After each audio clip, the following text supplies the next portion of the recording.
Excellent! So I am frequently asked the question, what graphics card should I buy? Which is understandable since the GPU is often the most expensive part of a gaming PC build. Even if you've already decided on a specific GPU, such as the NVIDIA GeForce GTX 1070 that I'm using for my example today, there might be 5 or 10 plus different versions of it from different add-in board partners like Zotac to choose from. So here's how you can narrow down those options to choose the graphics card that's right for you. So let's assume that you've figured out your total PC budget and what GPU you want. Since choosing between AMD and NVIDIA is going to be a topic for another video entirely, I'm just going to figure that with about a $400 to $450 budget for the graphics card, the GTX 1070 is a solid choice. I used an MSI GTX 1070 for the monthly build I did in July, and I consider that to be a very well-balanced system. Link is right up there. It was $1,200 total, and the GPU in a gaming system is usually going to be about 25 to 40% of the overall budget.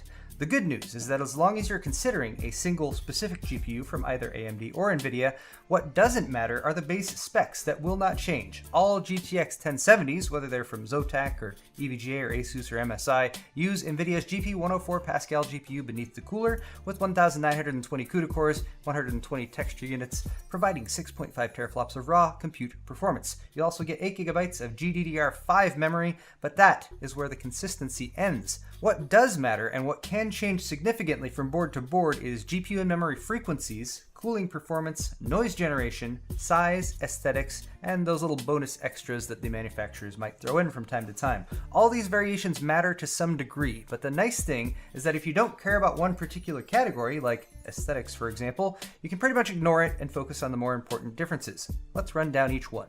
Speed, or GPU frequency. Raw performance should be number 1 on this list, but how much can this vary given that we're talking about the same GPU from board to board? Well, with GPUs that have a reference design like the GTX 1070 Founders Edition, we have a starting off point. This is the frequency that NVIDIA has decided every single 1070 GPU can run at, and if you want to learn more about reference versus custom card designs, you can check out my video in the card linked in the top right. So the way I look at it is every GPU has a minimum frequency, which for the GTX 1070 is 1506 MHz base clock, 1683 boost clock. Then there is what I call the reasonable overclocking range, which I usually determine by testing myself or reading reviews online. For the GTX 1070, about 2 to 2.1 GHz maximum boost is what most people can expect. Now, add-in board manufacturers will tweak their designs in several ways to give the impression that it might be able to overclock better and hit the upper end of that reasonable overclocking range, such as redesigning a custom PCB and increasing the board's available power delivery capabilities, or creating a massive cooler with more heatsink surface area and additional fans. Note how much bigger the Zotac 1070 amp is than the reference version of the GTX 1070, but does this really matter? Well, it can keep your temps down, it could also mean that your card runs quieter, but if you're looking for more raw performance, you're gonna have to spend more on a binned GPU. Binning is just sorting, and when an add-in board partner gets a batch of GPUs from NVIDIA, it's common practice to test each one first before plopping it onto a graphics card PCB to determine what is known as ASIC quality. Higher ASIC quality means that the GPU can maintain its operating frequency using less voltage, which almost always means that it can run stably at a higher frequency than another otherwise identical GPU with lower ASIC quality. The upshot is that unless you're buying a binned GPU, which are usually flagship products with special names like EVGA Classified or Kingpin or MSI Lightning, you're gonna get the normal GPU leftovers that remain after all the highest ASIC quality chips have been set aside. EVGA even listed variants of the 980 Ti Kingpin last generation by ASIC quality, charging upwards of $1,000 for a card with a base price of $650 for the chips that they know will have superior overclocking performance. In my opinion, you should just ignore these flagship cards since they're mainly there for people looking to break overclocking records, and the premium you pay does not scale with the performance gains that you'll get versus a non-binned GPU. Any GPU frequency over those reference base clock numbers mentioned earlier is technically overclocking though, and you should decide if you want to overclock your GPU right up front. Most add-in board manufacturers have software to let you overclock. Zotac's is called Firestorm.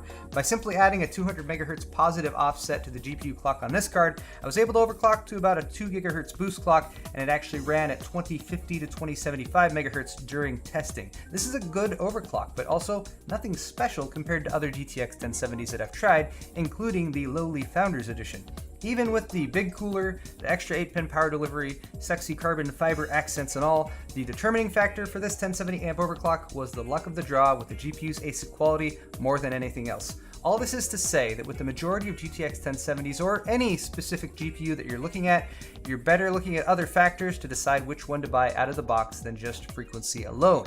That is, if you're okay to manually overclock. If you don't want to overclock though, and there's nothing wrong with that, not everyone likes to do it, definitely check those default speeds out of the box. 1070 amp here runs at 1797 boost clock compared to the reference design's 1683, for example. That's over 100 megahertz manufacturer overclock. That'll get you more performance out of the box, and you will never need to load up the manual control software. That's not to say that these large coolers are useless though, and cooling is important, especially over long play sessions.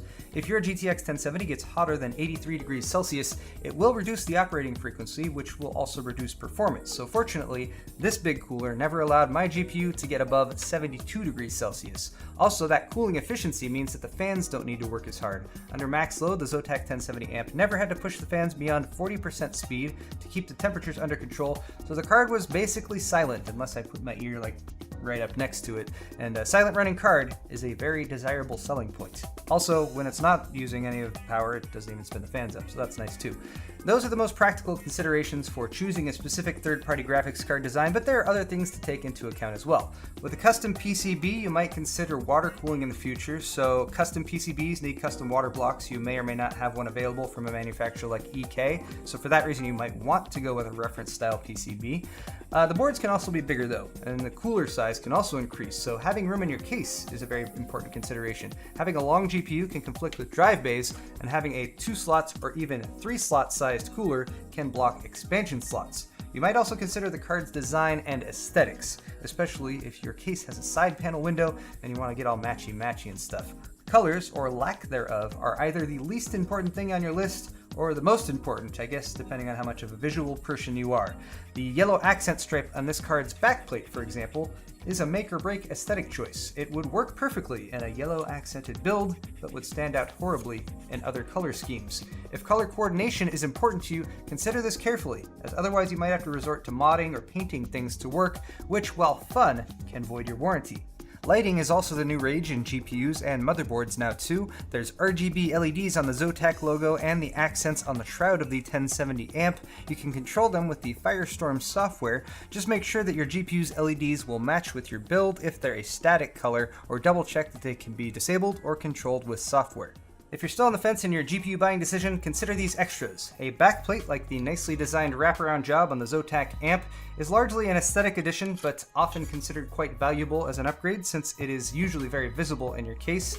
Accessories for GPUs are often pretty minimal, but some packages, like the one that came with the Gigabyte GTX 1080 Extreme that I reviewed a few weeks back, can provide some compelling add-ons like a high bandwidth SLI bridge and front panel HDMI ports for VR. Free games are common additions to keep an eye out for as well, especially if it's a game that you already planned on purchasing, although those promos tend to come and go.